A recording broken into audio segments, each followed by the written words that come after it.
Jotem. Faringe. Hablando un poquito de lo que es faringe. La faringe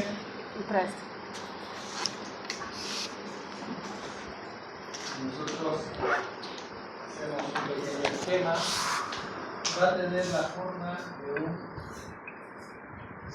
un cilindro. ¿Por qué? Porque va a tener paredes posteriores, va a tener paredes laterales, pero va a carecer de pared anterior. ¿Sí? Un cilindro incompleto, un cilindro. ¿Cuánto tiene de longitud aproximadamente? Aproximadamente tiene una longitud de 12 a 13 centímetros. ¿Y de dónde a dónde se va a extender? Se va a extender desde lo que es la base del cráneo hasta el inicio del esófago, que corresponde aproximadamente a la sexta vértebra cervical.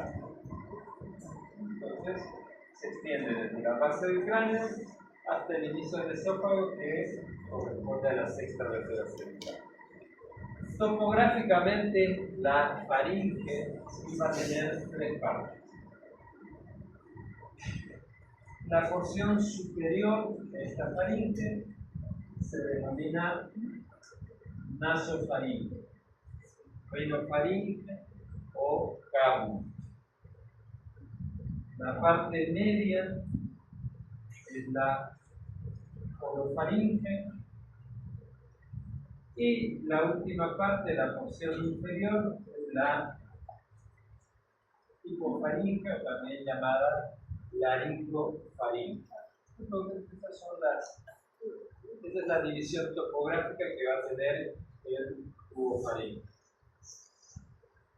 Bien, entonces vamos a ir escribiendo cada una de las secciones. Algo más antes de empezar la descripción: ¿qué epitelio va a tener cada zona, cada región? La nasofaringe, la porción superior. ¿Qué tipo de epitelio tiene? Esa actividad distintas en varias clases. Epitelios, cilíndricos, ciliados, estratificados. Entonces es un epitelio respiratorio, una continuación del epitelio que va a tapizar las fosas nasales. El mismo epitelio que tapiza los senos paranasales, que tapiza la tuba auditiva o que va a tapizar la caja timpánica. Epitelio cilíndrico, ciliado, estratificado.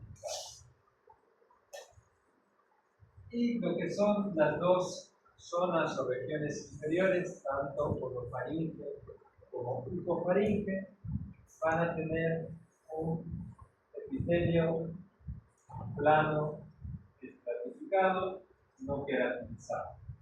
¿Sí?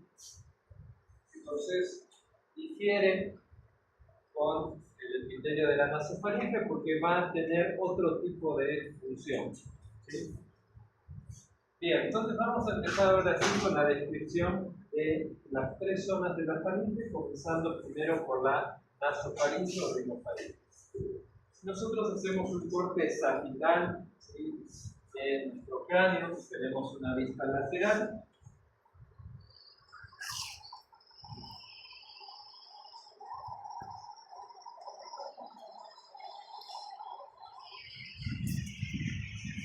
Vamos a tener lo siguiente: esta es una vista lateral. Tenemos lo que es la apófisis nasal del hueso frontal, tenemos la lámina clivosa del hueso etmoides, tenemos el cuerpo del hueso extremidad, ¿sí? Hasta ahí es lo que va a conformar, que ya vimos en la clase anterior o clases anteriores, que es la cúpula o techo de las fosas nasales. ¿Sí? Y por detrás vamos a tener el tubérculo faríngeo del hueso occipital. Aquí este espacio es el agujero magno y la parte posterior del hueso occipital. Más abajo, ¿sí? Este va a ser el techo, más abajo tenemos lo que es el piso de la fosa nasal, que va a estar formado por la apófisis horizontal del hueso palatino, ¿sí? Aquí estaría el dedo del paladar con lo que es la úvula. Y en esta parte posterior vamos a tener una pared que va a estar formada por una fascia que es, vamos a hablar más adelante de la fascia faríngea. Por detrás va a tener a la musculatura prevertebral, principalmente vamos a tener al músculo largo del cuello y al músculo recto anterior de la cabeza. Estos músculos se llaman prevertebrales porque van a estar por delante de lo que son las vértebras cervicales.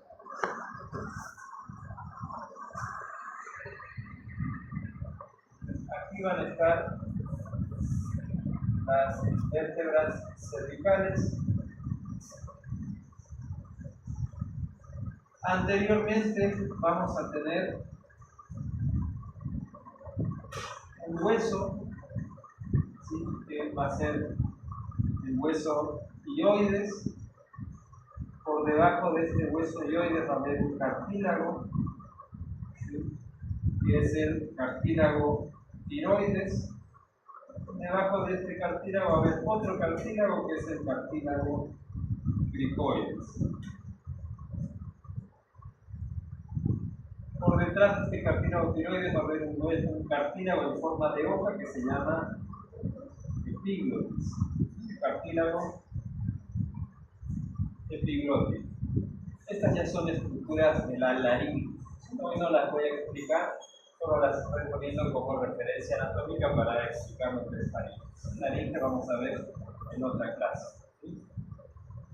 Entonces, habíamos dicho que este cilindro faríngeo se va a extender desde lo que es la base del cráneo hasta lo que es el esófago.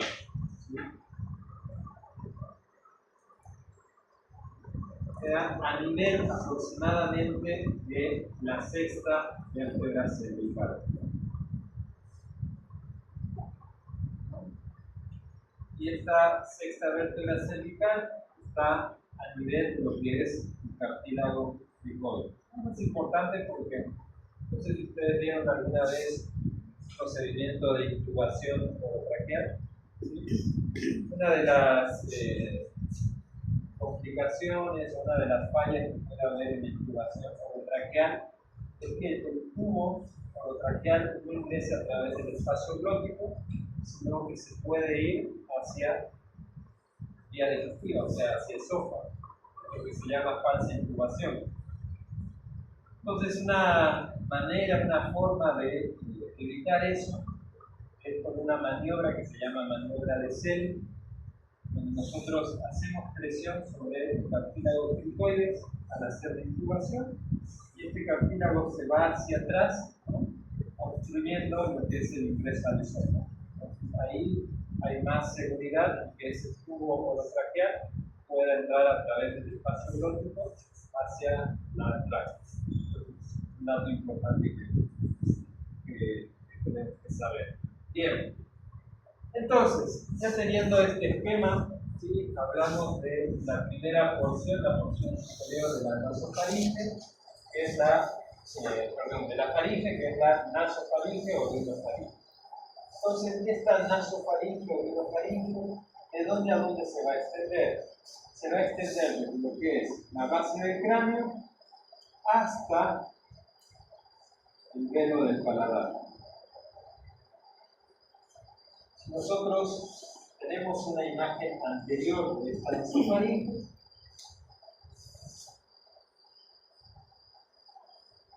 una vista anterior, vamos a ver que tiene un techo, tiene una pared posterior y tiene paredes laterales. No va a tener pared anterior, no tiene pared anterior, porque a través de esa pared anterior se comunica con ¿qué? Con las fosas nasales. A través de las guanas, la nasofaringe se va a comunicar con las fosas nasales. Tampoco tiene piso, ¿sí? Porque a través de ese piso o pared inferior se comunica con la orofaringe, ¿sí? Entonces solo va a tener techo, pared posterior y paredes laterales. ¿Qué estructuras importantes van a ver en esta nasofaringe? En lo que son las paredes laterales van a desembocar dos estructuras que ya hablamos en clases anteriores, que van a ser las que son tubas auditivas, las trozas de Eustaquio. Entonces, estas tubas auditivas o trozas de Eustaquio sí van a desembocar en las paredes laterales de la nasofaringe. Alrededor de la desembocadura de los orificios de desembocadura de las tubas auditivas va a haber una pequeña cantidad de tejido linfoideo, ¿sí? Que recibe el nombre de amígdalas tubáricas. ¿Sí? Amígdalas tubáricas. Y ya en la pared posterior van a ver unos relieves linfosos que van a delimitar una zona que recibe el nombre de fosa o fosita de Rosen-Müller. Otra estructura importante va a haber en esta nasofaringe o rinofaringe. Es algo que está sobre todo en la edad mediana, que ya lo nombramos. Las adenoides, ¿sí? Las amígdalas faringes. Entonces, estas amígdalas faringias se van a insertar en lo que es la pared posterior de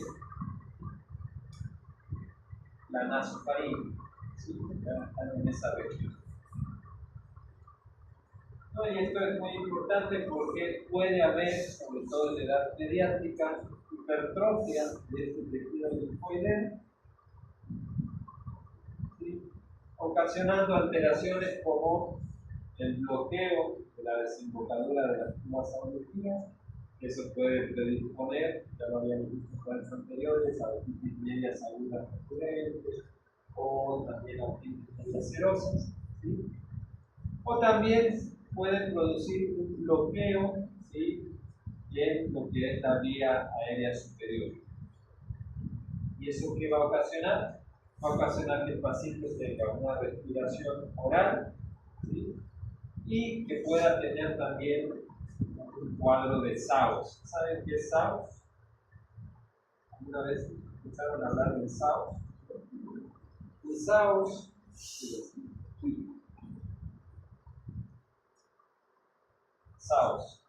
es el síndrome de apneas y hipopneas obstructivas del sueño. Es un cuadro que se da mientras el paciente duerme,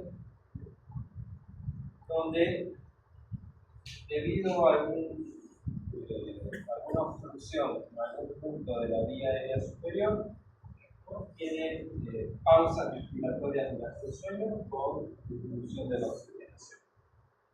Y en niños, una de las principales causas es la hipertrofia de adenoides. En adultos hay otras causas, que las adenoides no son los de los niños pueden ser causas de SARS. El SARS es una enfermedad que tiene una variedad de consecuencias a nivel del sistema cardiovascular, sistema neurológico, sistema metabólico, etc. Entonces es algo que hay que diagnosticar y tratar lo más posible. Bien.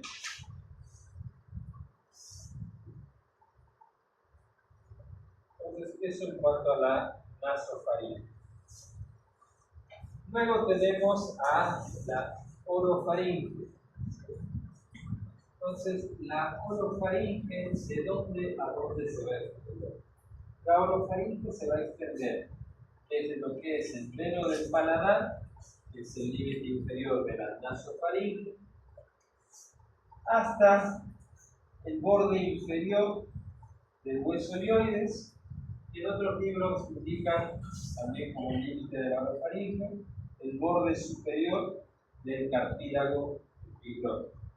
Pueden tomar como referencia ambos puntos, borde inferior del hueso ilioides o borde superior de la epiglotis. Bien, entonces la orofaringe no va a tener un techo, a diferencia de la nasofaringe, porque su techo o pared superior se va a comunicar con la nasofaringe. No va a tener un piso, ¿sí? Porque ese piso se va a comunicar con la hipofaringe o la hipofaringe. Sí va a tener pared posterior y sí va a tener paredes laterales, pero tampoco va a tener una pared anterior, ¿sí? ¿Por qué? Porque la pared anterior se va a comunicar con qué cavidad. La cavidad oral, con la boca. Bien, entonces, ¿qué estructuras importantes vamos a tener aquí? A nivel de lo que es el hueso ilioides, va a servir como un punto de inserción para lo que es la lengua. Entre lo que es la base de la lengua y la cara lingual del cartílago epiglótico, hay un espacio que recibe el nombre de valécula o vallécula. Esta zona, esta región de la valécula, nos sirve como una zona de desplazamiento para el bolo alimenticio durante el proceso de la distribución. ¿Qué más? ¿Qué otra estructura importante va a haber aquí? A nivel de lo que es la base de la lengua, va a haber también otro tejido linfoideo que va a recibir el nombre de amígdalas linguales. Luego en la pared anterior, ¿cómo se va a observar la pared anterior de la orofaringe? La pared anterior de la orofaringe se comunica con la cavidad oral a través de algo que se llama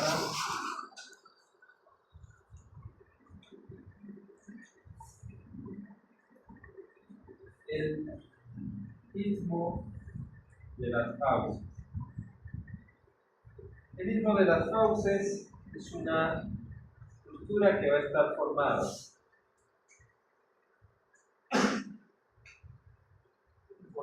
por el pilar anterior. Este pilar anterior a su vez está formado por el músculo palatogloso, pilar anterior derecho, pilar anterior izquierdo. Su parte superior está formado por el velo del paladar y la úvula.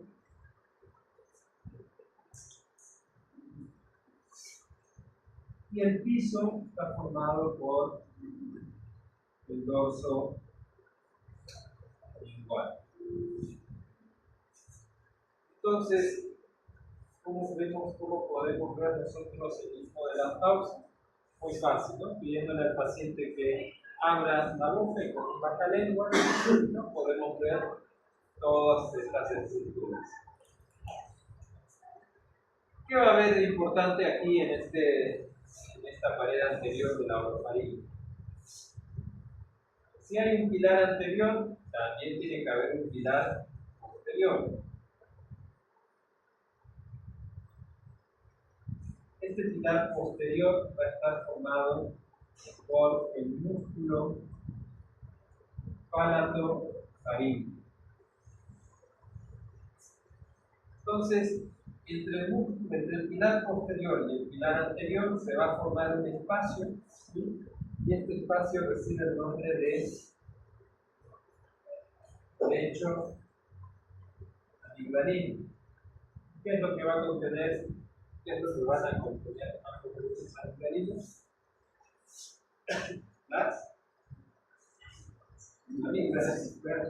Las amígdalas palatinas, ¿sí?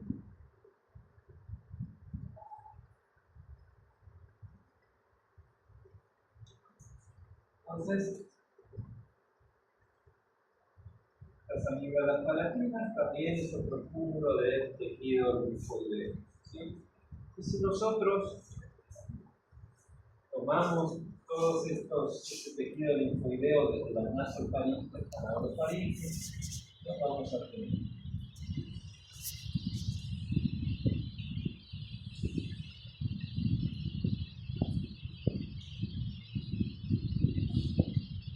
tenemos entonces las amígdalas faríngeas o adenoides, las amígdalas pericubáricas o amígdalas cubáricas, las amígdalas linguales y las amígdalas palatinas, ¿sí? Entonces, todo esto ¿sí? va a formar una estructura linfoidea que es muy importante, sobre todo en la edad pediátrica, que recibe el nombre de anillo linfático de Maldini. ¿Sí? Lo vamos a ver más adelante en la fisiología.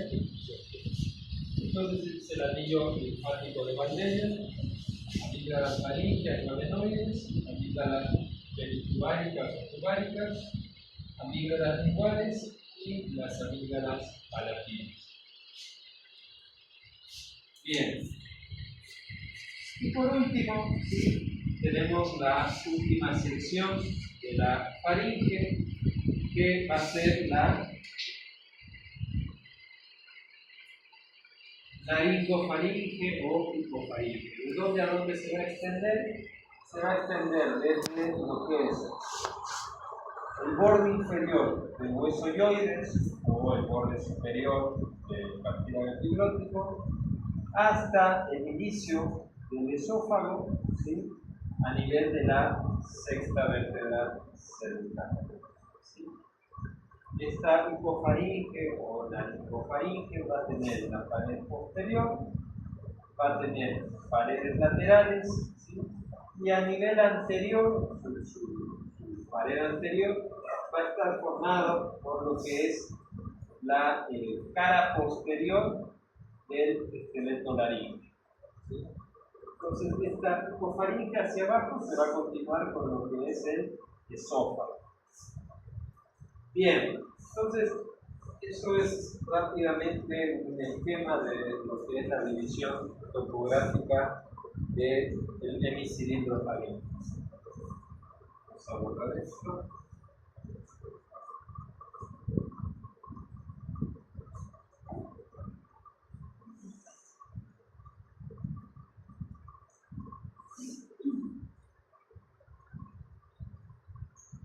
Entonces, como ustedes pueden ver, la faringe no tiene un sostén de estructura ósea que la mantenga en su posición. ¿De qué va a depender el sostén de este hemicilindro faríngeo? Va a depender de dos cosas: de lo que son las fascias musculares y la musculatura faríngea. Esto Esto es muy importante porque, volviendo otra vez a lo que es el tema del SAUS, el síndrome de apnea del sueño, se suele producir porque al no tener la faringe, la estructura ósea, es fácil que pueda colapsar en algún nivel, sobre todo durante el sueño, cuando la musculatura pierde su tonalidad y se relaja, entonces es fácil que colapse en algún nivel de esta vía aérea. Entonces, ¿qué es lo que va a brindar el sostén a nuestro cilindro faríngeo? Las fascias musculares y la musculatura. Vamos a tener dos tipos de fascias musculares. Vamos a tener la fascia faríngea, también llamada faringovacilar, que es la fascia más interna, más profunda, y tenemos la fascia perifaríngea, que va a ser la fascia más externa y que va a rodear a los músculos de la faringe. ¿Sí? Entonces, la más importante de estas dos va a ser la fascia faringovacilar. Entonces, si nosotros tenemos una vista posterior de nuestro macizo craneofacial,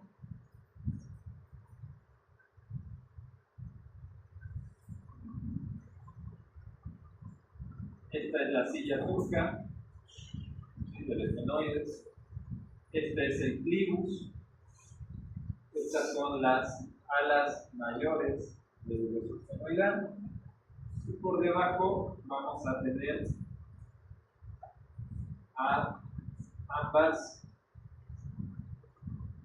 apófisis pterigoideas del hueso esfenoidal. Esta es una vista posterior. ¿Qué estructura ósea vamos a tener aquí en el medio? Este sería el hueso bome y estas serían las apófisis horizontales del hueso palatino. ¿Sí? O sea que estos dos orificios que serían las las coanas. ¿Okay? Eso quiero que se den cuenta, es una vista posterior. ¿Sí? Están viendo desde atrás. Es como si estuvieran acá en la nasofaringe y están viendo las coanas. ¿Sí? Bien. Siguiendo hacia abajo, vamos a tener lo que es el hueso mandibular o maxilar inferior, ¿sí? A nivel del gonion aproximadamente. El gonion es la parte donde se une el cuerpo de la mandíbula con las ramas laterales. ¿Sí?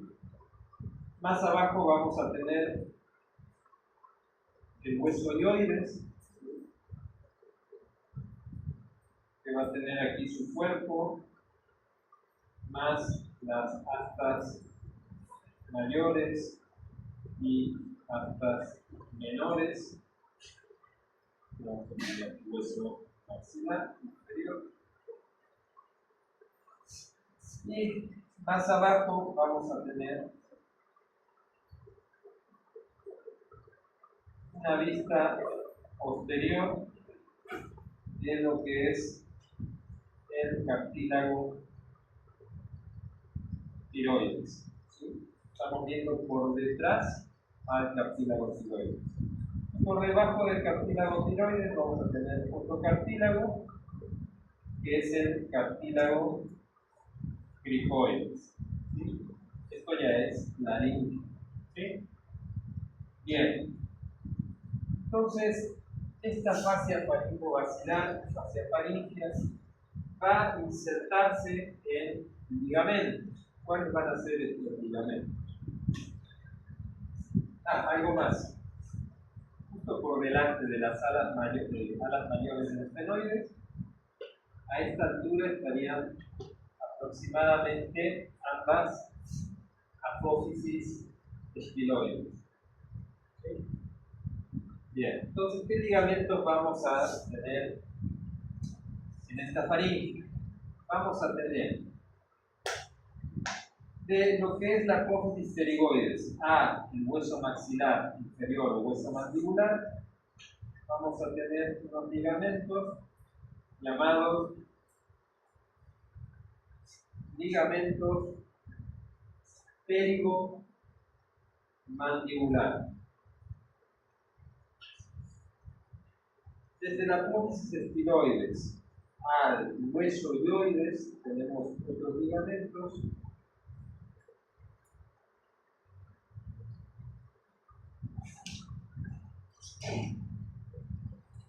que son los ligamentos estiloioideos. Del borde inferior del cuerpo del hueso ioides al borde superior del cartílago tiroides hay una membrana.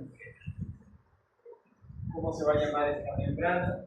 Se llama membrana tiroidea. Del cartílago tiroides al hueso ioides. Y en las partes laterales esta membrana se va a engrosar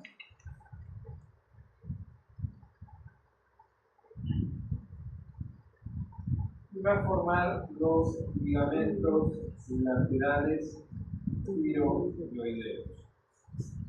Y entre el borde inferior del cartílago tiroides y el borde superior del anillo del hueso del cartílago cricoides, ahí hay otra membrana. Esta sí es la membrana cricotiroidea.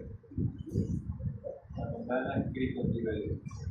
Entonces, estos van a ser los ligamentos donde esta fascia faringovacilar se va a insertar. ¿Sí? Bien, entonces, ¿dónde se va a insertar? Se va a insertar en la lámina medial de la apófisis pterigoides, se va a insertar en el ligamento pterigomandibular, se va a insertar en la mandíbula, se va a insertar en la porción inferior del ligamento estiloioideo, se va a insertar parte del hueso ioides, se va a insertar en los ligamentos tiroideos laterales y también se inserta en las láminas laterales del cartílago tiroides hasta el cartílago cricoide. Entonces, esos son los sitios de inserción de la fascia faringovacilar. Bien, entonces, ¿esto para qué va a servir? Porque aquí se van a ir insertando los músculos de la faringe. Cuando hablamos de músculos faringeos,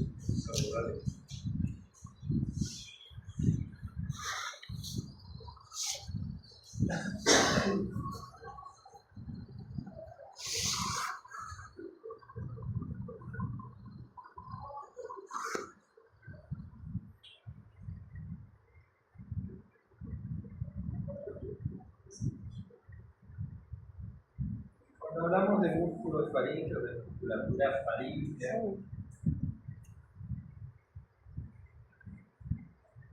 vamos a tener dos tipos de musculatura.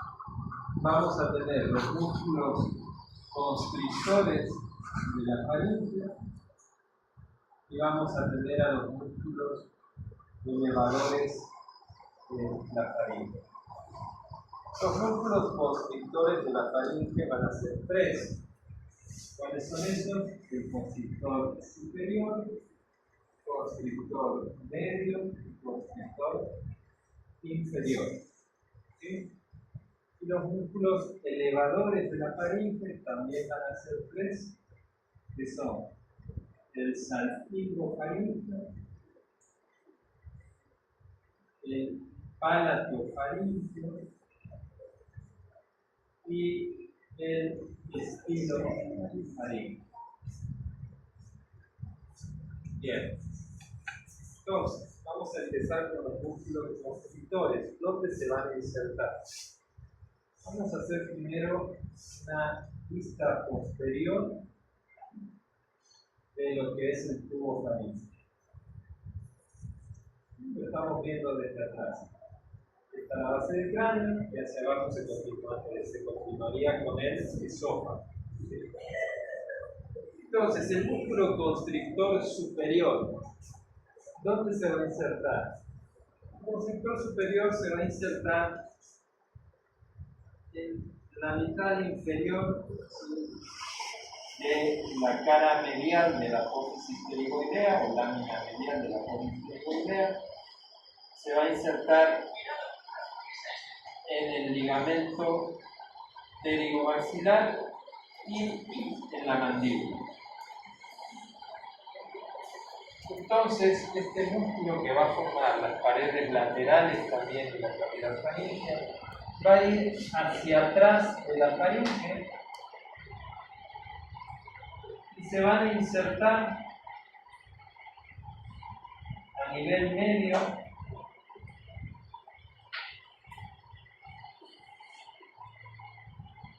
formando algo que se llama el rafe faríngeo posterior. Ese es el músculo constrictor superior. El músculo constrictor inferior,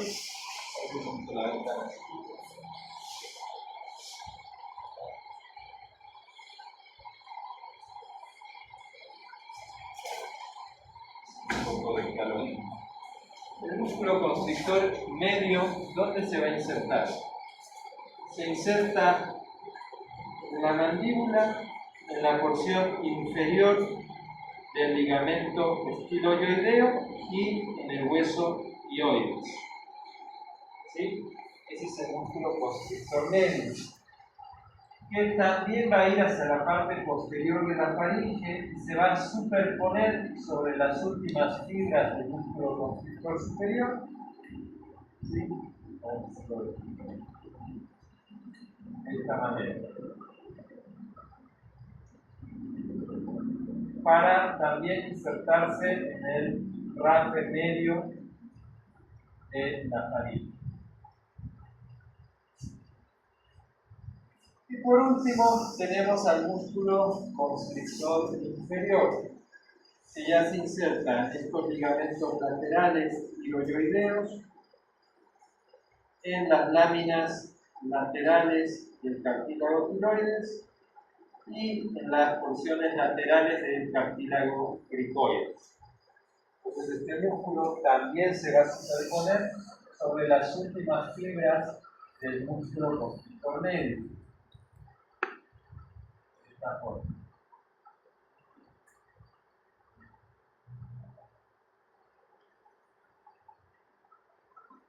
Entonces, tendríamos constrictor superior, constrictor medio y el constrictor inferior. ¿Cuál va a ser la función de estos músculos? Es modificar el diámetro lateral y anteroposterior de la faringe. ¿Sí? Bien. Y tenemos también a los músculos elevadores de la faringe. ¿Por dónde se van a insertar estos músculos elevadores? El primer músculo, el músculo más superior, es el salpingo faríngeo. Si ustedes ven, en esta parte superior no van a haber fibras musculares del constrictor superior, ¿no? Aquí queda una parte libre. ¿Por qué queda una parte libre? Porque a través de esta parte libre, donde no va a haber fibras del músculo constrictor superior, van a atravesar dos estructuras que van a ser las tubas auditivas, ¿sí? Las trompas del tacto, que dijimos que desembocan en las paredes laterales de la nasofaringe. ¿Sí? Entonces, este músculo salpingo faríngeo, que es salpingo porque se va a insertar en lo que son las trompas y sus fibras inferiores, sus fibras a nivel inferior, se van a insertar a nivel de las paredes de la porción superior de la faringe y la porción media, o sea, de la naso y la orofaringe. ¿Sí? Entonces, ese sería el músculo salpingo faringe. Luego tenemos el palatofaringeo, que ya lo habíamos nombrado anteriormente. El palatofaringeo es lo que va a formar, ¿qué parte? El pilar posterior. Acuérdense, el pilar anterior está formado por el músculo palatogloso del paladar, la lengua, y el pilar posterior está formado por el músculo palatofaringeo, o sea, del paladar a la porción lateral, ¿sí?, de la faringe, ¿sí?, el palatofaringeo. Y por último, el músculo estilofaringeo. ¿De dónde a dónde va a ir el estilofaringeo? Tenemos la apófisis estiloides, o es un músculo que va a ir de la apófisis estiloides también hacia las paredes de la faringe. Entonces, estos músculos elevadores, como su nombre lo dice, tienen la función de elevar la faringe, especialmente durante la deglución. ¿Sí? Entonces, eso es lo que da el sostén a lo que es el hemicilindro faríngeo, las fascias faríngeas y la musculatura. ¿Cuál va a ser la inervación de estos músculos faríngeos? Lo que son el constrictor medio, constrictor inferior, salpingo faríngeo y palatofaríngeo van a estar inervados por el décimo par craneal, que es el nervio vago. Y lo que es el salpingo faríngeo y el estilofaríngeo van a estar inervados, inervación motora, por el noveno par craneal, que es el glosofaríngeo. Entonces, esa es la inervación motora. Ahora, la inervación sensitiva de la faringe se da gracias a plexo faríngeo, que es un plexo, una red nerviosa que va a estar formado por el noveno y décimo par craneal. No sé si alguna vez les pasó que dieron esposor a nivel del conducto auditivo y trataron de inhibir, ¿no?, ese esposor tragando saliva o haciendo algún movimiento con la faringe, con la garganta. O caso contrario, tienen picazón de garganta y uno intenta hacer pasar esa picazón, ese prurito, apretándose a nivel del oído. ¿Por qué creen que pasa eso? ¿Por qué hay esa relación?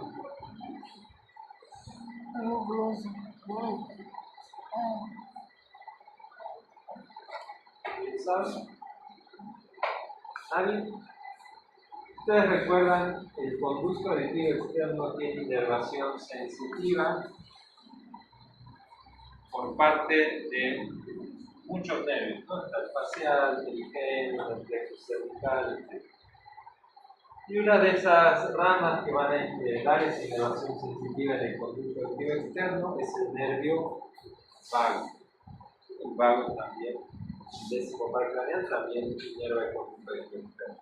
Entonces hay un nervio que va a comunicar esa inervación del conducto con la inervación de la faringe, que es el nervio de Arnold.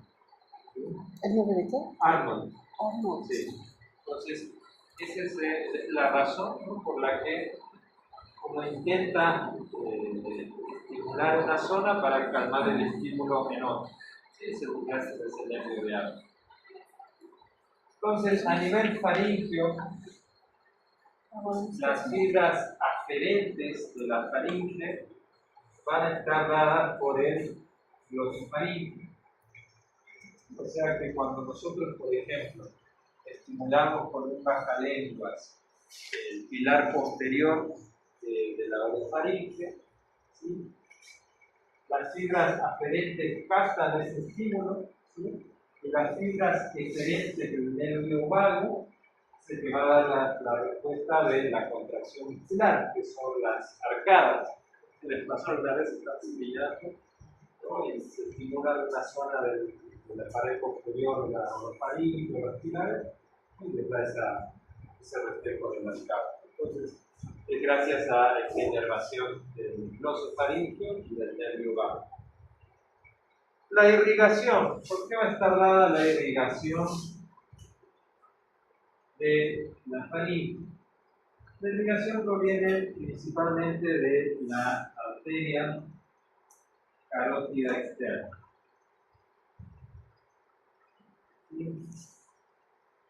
El mayor flujo viene de sus ramas faríngeas ascendente, que es una rama colateral de la carótida externa, o de la arteria maxilar inferior, que ya es una rama terminal de la carótida externa.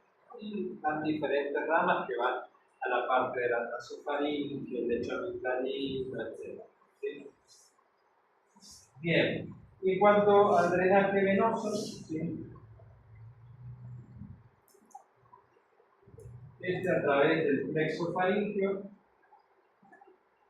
van a drenar a lo que es la vena yugular interna. ¿Sí? Entonces, ese es un pequeño resumen, pequeño recuerdo anatómico de lo que es faringe. Vamos a borrar y vamos a hablar un poquito de fisiología de la faringe. ¿Cuáles son las funciones?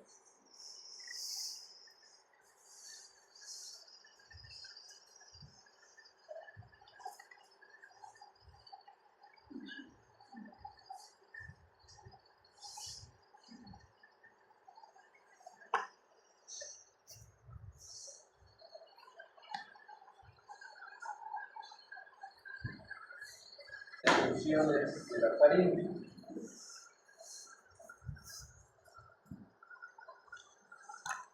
Va a tener 4 funciones principales. Tenemos a la función respiratoria,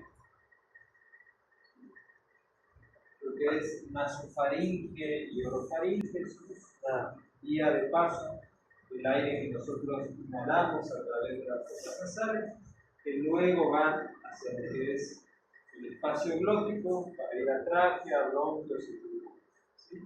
Entonces, una pequeña parte de lo que es el acondicionamiento del aire cultural. ¿Ustedes recuerdan cuando hablábamos de fisiología nasal? La nariz, en cuanto a función de respiración, tiene la importante tarea de acondicionar el aire que metemos por la nariz, ¿no?, que inspiramos, ¿no? Lo calienta, lo humecta, lo filtra, ¿sí? Entonces el mayor porcentaje se da a nivel nasal y un pequeño porcentaje se puede dar a nivel faríngeo, ¿sí?, para terminar luego de acondicionarse a nivel de laringe y tráquea, ¿sí? Entonces es importante el papel de la faringe en cuanto a respiración. Bien, luego tenemos la función fonatoria. La faringe va a influir en lo que es el timbre de la voz. ¿Sí? El tono de la voz está dado por la laringe, que son las cuerdas vocales. ¿Sí? Pero el timbre de la voz se da gracias a las cavidades faringes. ¿no? Por ejemplo, habíamos hablado de esto en la clase de nariz.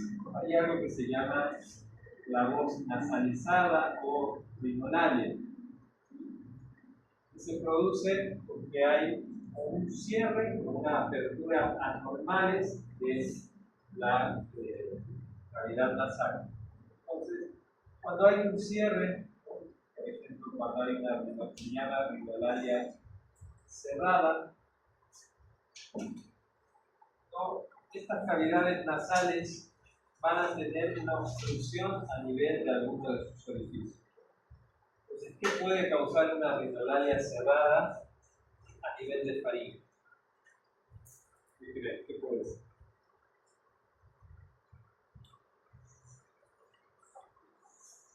Volviendo otra vez a pacientes de diabetes. La hipertrofia de adenoides. La hipertrofia de adenoides, ¿no? Si las adenoides están dentro de la neumofaringe, van a producir una obstrucción a nivel de las coanas, ¿sí? Las coanas ya forman parte de las fosas nasales, y esto da la característica voz nasalizada por rinolaria cerrada.